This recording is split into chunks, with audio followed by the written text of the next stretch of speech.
బాబు జగజీవన్ రామ్ విగ్రహాన్ని నెలకొల్పాలని డిఎస్డిఓ శశికళ నిలదీసిన దళితులు.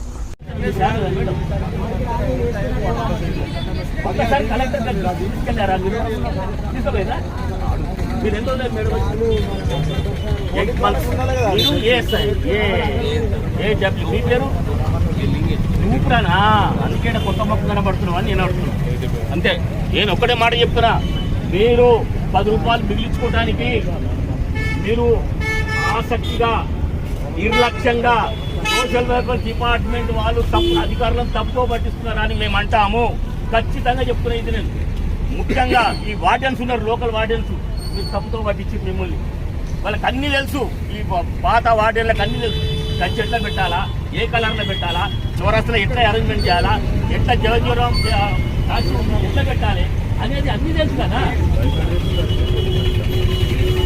లేక ఏడ 10 రూపాయలు మిగులుతాయి, ఏడ 50 రూపాయలు మిగులుతాయి. విద్యార్థులే కూడా జరుగుతుంది. ఆ విద్యార్థుల కడుపు పడుతుంది. కలెక్టర్ గారు మాకు చెప్పాలి, మీకు ఇచ్చిన సలహా ఏంటి, మీకు ఇచ్చిన అడ్వైజ్ ఏంటి మాట్లాడదాం కలెక్టర్ గారితో. జయంతి ప్రోగ్రాంలను బైకాట్ చేయాలన్న, అప్పుడు అయితేనే సెట్ అవుతారు ఇలా అధికారులు. మన బాగా అది 10 అవుతుంది. అదే రమ్మన్ వాళ్ళను కాంస్య విగ్రహం పెట్టాలా వద్దా? ఏంది వస్తున్నది? ఒక 2 నెలలు, 10 నెలలు, 1 నెల, 10 రోజులలో కాంస్య విగ్రహం పెట్టగలుగుతారు. మరి దళిత నాయకులు మిగిలిన వచ్చి నిలబడతారు. ఇంత అదా ఇంత నిర్లక్ష్యమా? ఈ వాడనే భయ్ ఇంకేదో ఈ వాడే ఇంకా దళితుడు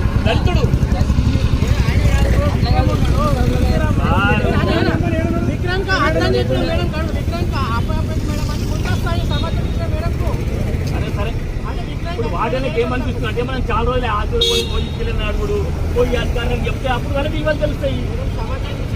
అదేనే మన విలువలు ఎక్కడ పోతున్నాయి అంటే, మన పిల్లలను మనమే చూసుకుంటలేము, అప్పుడు కూర్చుంటున్నాం.